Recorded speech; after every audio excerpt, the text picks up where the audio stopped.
नमस्कार, war of state देख रहे हैं आप। मैं हूं आपके साथ पूजा। इस बार तगड़ा वॉर आतंक के खिलाफ जारी है। इस बार वॉर राष्ट्र विरोधी तत्वों के खिलाफ जारी है और ये वॉर ऐसा है जिसमें अब मोदी सरकार जरा सा भी कोताही बरतने के मूड में नहीं दिख रही है। पहलगाम में हुए कायराना इस्लामिक आतंकी हमले के बाद भारत सरकार अब पूरी तरह एक्शन मोड में आ गई है। अब की बार सिर्फ जवाब नहीं बल्कि निर्णायक कार्रवाई हो रही है। भारतीय सुरक्षा बलों ने आतंकियों के खिलाफ बड़े पैमाने पर सर्च ऑपरेशन चलाया है। अब तक 6 आतंकियों के घर ध्वस्त किए जा चुके हैं और करीब 175 संदिग्धों को हिरासत में लिया गया है। पूरे इलाके में सख्त निगरानी और दिन रात तलाशी अभियान से आतंकवादियों की कमर तोड़ी जा रही है। साथ ही इधर देश के भीतर भी राष्ट्र विरोधी तत्वों पर जबरदस्त शिकंजा कसा जा रहा है। पहलगाम हमले के बाद गुजरात पुलिस ने अहमदाबाद और सूरत में एक बड़ा ऑपरेशन चलाकर 1000 से ज्यादा संदिग्ध बांग्लादेशी घुसपैठियों को पकड़ा है। इन अवैध घुसपैठियों को भारत से जल्द डिपोर्ट किया जाएगा। देश की आंतरिक सुरक्षा से खिलवाड़ अब किसी कीमत पर बर्दाश्त नहीं किया जाएगा।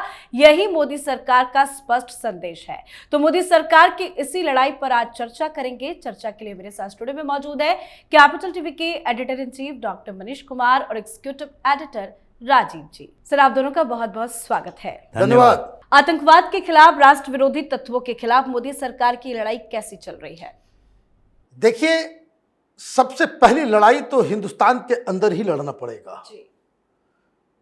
और बोलते खराब लग रहा है बट हकीकत है, there is too much of democracy in India. ये मैं इसलिए कह रहा हूं, मैं कोई गलत नजरिए से इस बात को नहीं रख रहा। कोई भी आए दिन हिंदुस्तान के खिलाफ प्रोपेगेंडा का वो पार्ट बन जाता है, देश के खिलाफ भाषण दे देता है। अभी जो कार्रवाई हो रही है, लिस्ट बड़ी लंबी है। 175 की लिस्ट अभी तो आई है। ये कौन लोग हैं? इनको चिन्हित किया जा रहा। ऑलरेडी ये लोग पहले से ही रडार पे थे। कोई स्लीपर सेल है तो कोई ऑर्गेनाइजर है, सपोर्ट सिस्टम है, कोई सोशल मीडिया वॉरियर है। ये इस तरह के लोग। अब देखिए, एक एग्जाम्पल मैं आपको देता हूं। एक पाकिस्तानी प्रोपेगेंडा चला।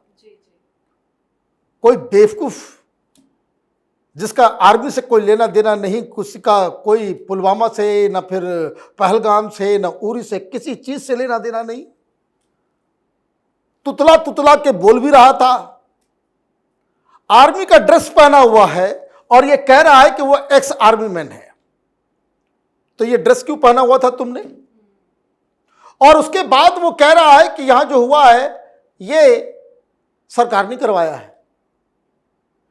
आईएसआई की तरफ से उस वीडियो को हिंदुस्तान में डाला गया और सारे लोग उसको घुमा घुमा रहे हैं। ये कांग्रेसी इकोसिस्टम, समाजवादी पार्टी, ये तथाकथित जितने भी सेक्युलर पार्टी के लोग हैं, ये लोग दनादन उसको जो है वो करना चालू कर दिया। लगाम लगाने की आवश्यकता है या नहीं है? तो पहली लड़ाई।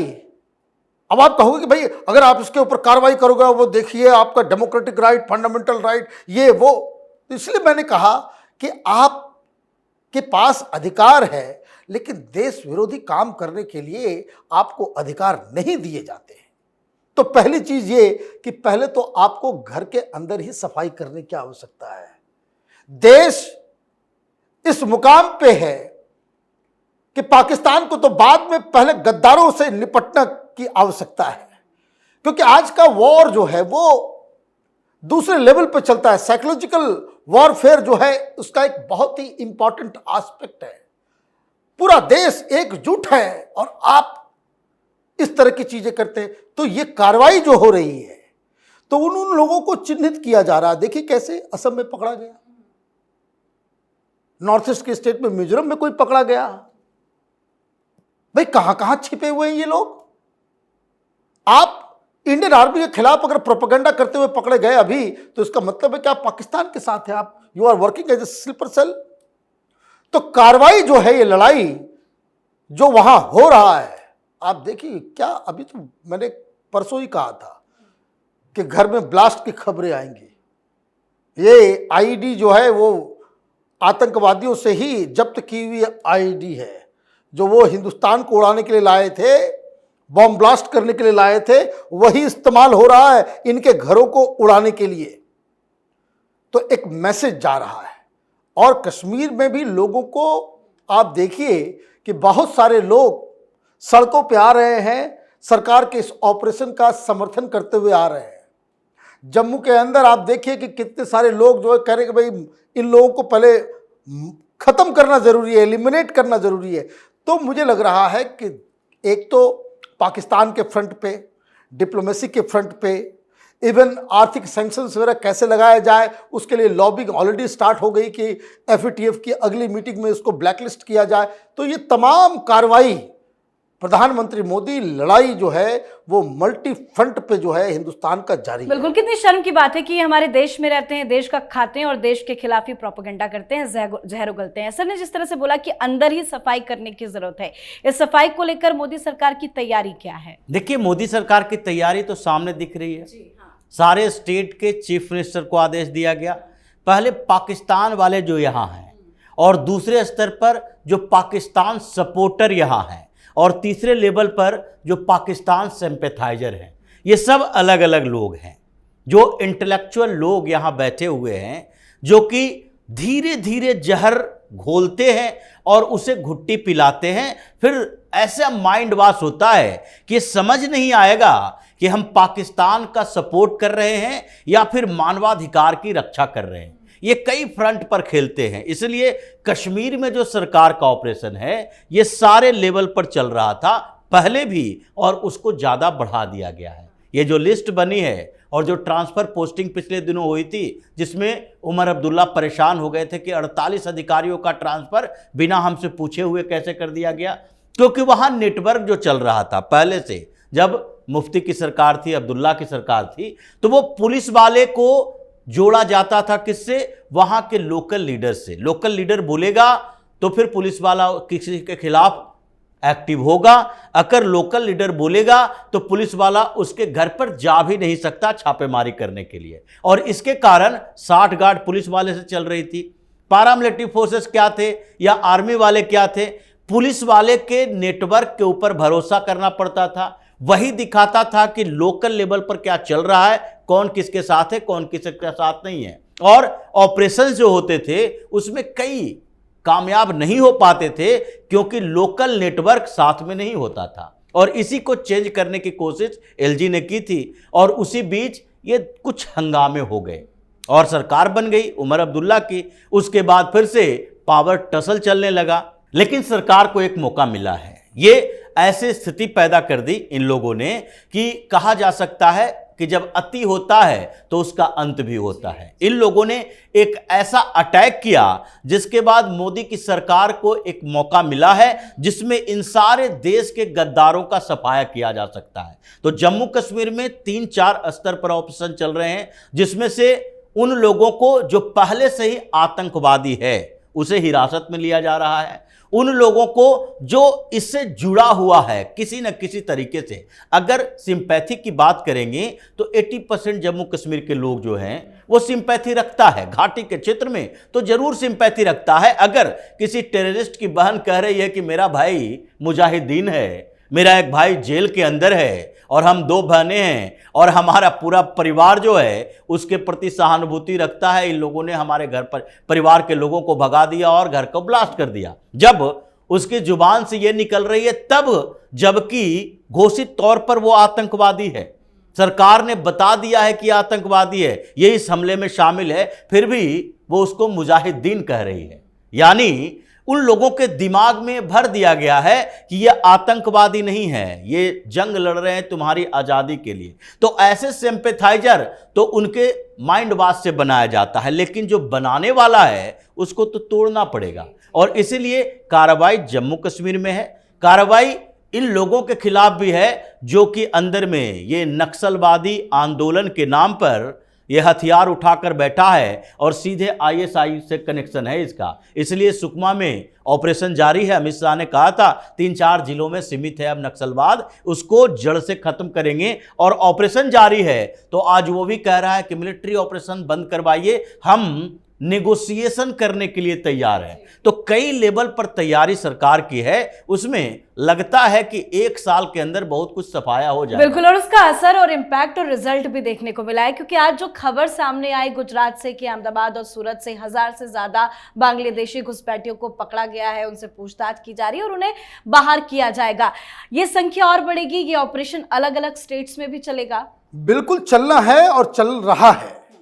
आप देखिए दिल्ली में ऑलरेडी ये लिस्ट तैयार है और इस बार जो पकड़ धकड़ हो रहा है पिछली सरकार की तरह नहीं कि आपने पकड़ लिया, उसने आधार कार्ड दिखा दिया और निकल लिए।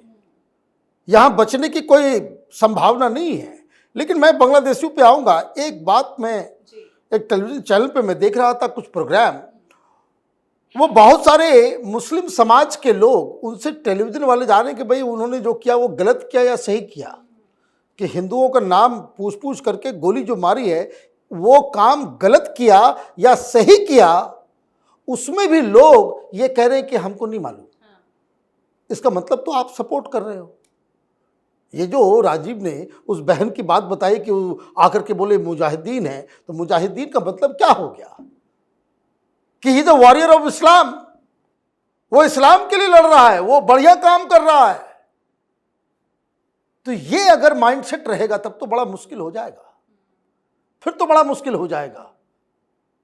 तो ये इस तरह के जहनीत वाले लोगों को, और एक तस्वीर भी सोशल मीडिया पे वायरल हो रही है कि पाकिस्तान का झंडा सड़कों पे लगा था, महिलाएं उसे ही निकाल रही हैं। हाँ, तो अब देख ये सारी चीजें जो है मुझे लग रहा है कि इसके ऊपर भी देश को, हिंदू समाज को जो है वो सोचना पड़ेगा।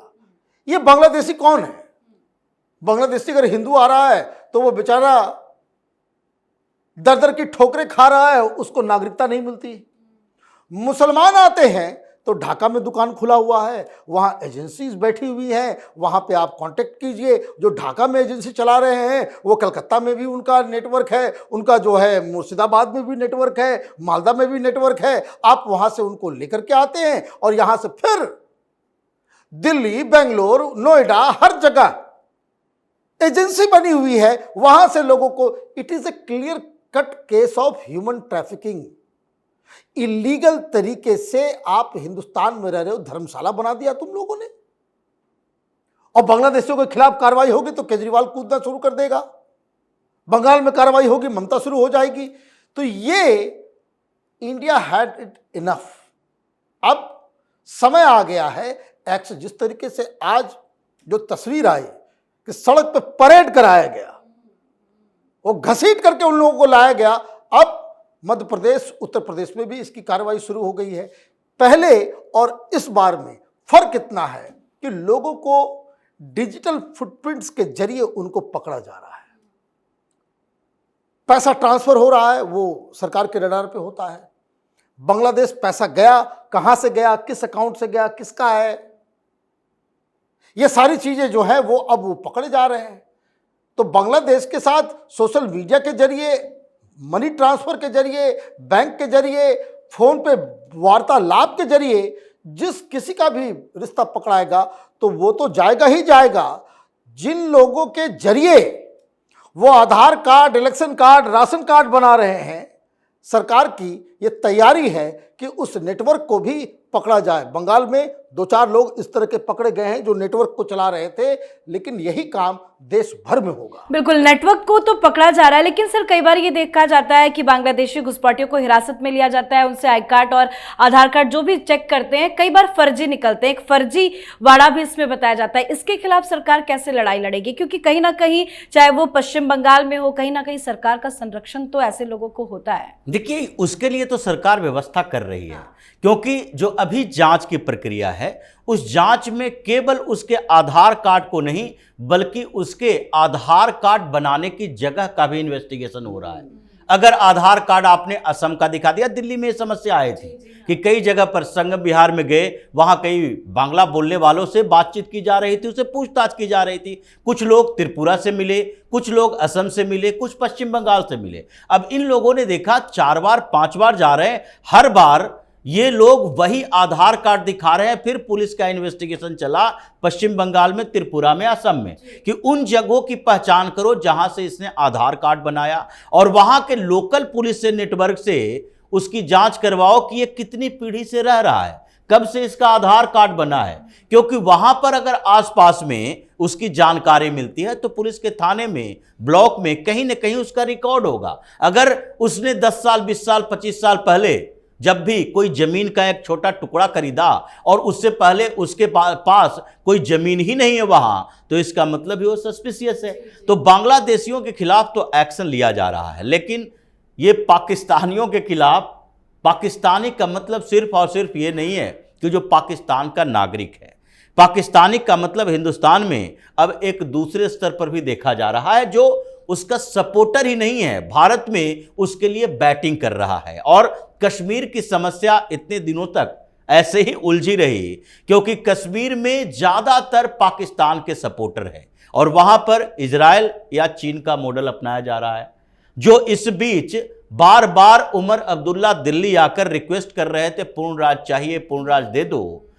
उनका रिक्वेस्ट रिजेक्ट इसलिए किया गया कि कहा गया था कि देखो, जब तक हम लोग संतुष्ट न हो जाएं कि वहां पर व्यवस्थाएं हमारे अनुकूल चल रही है और इस 5 साल के परिवर्तन से जो फायदा हुआ उस फायदे को उठाने के लिए आगे भी ये जारी रहेगा, तब तक ये नहीं हो सकता। तो कश्मीर की समस्या का समाधान तो वहीं से होगा, लेकिन पूरे देश में जो इसका नेटवर्क है, ये जो एनजीओ बनाकर बैठे हुए हैं, ये जो मीडिया में अपने आप को ये मानवाधिकारवादी कहते हैं और उसके नाम पर लोगों को बरगलाते हैं, इन सब की पहचान भी जरूरी है। और इसके लिए भी सरकार ने जो डिजिटल लेवल पर इन्वेस्टिगेशन शुरू किया है, उसका असर कुछ दिन के अंदर दिखेगा।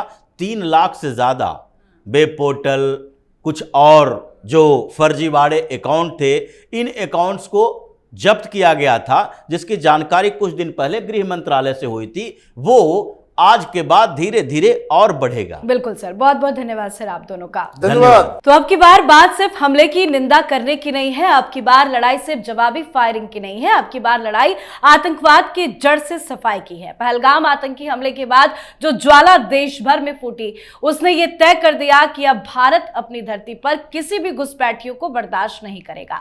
पहले जिन घुसपैठियों पर वोट बैंक की राजनीति होती थी, जिनके दम पर देश विरोधी एजेंडे चलते थे, आज वही घुसपैठिए कानून के सामने खड़े हैं।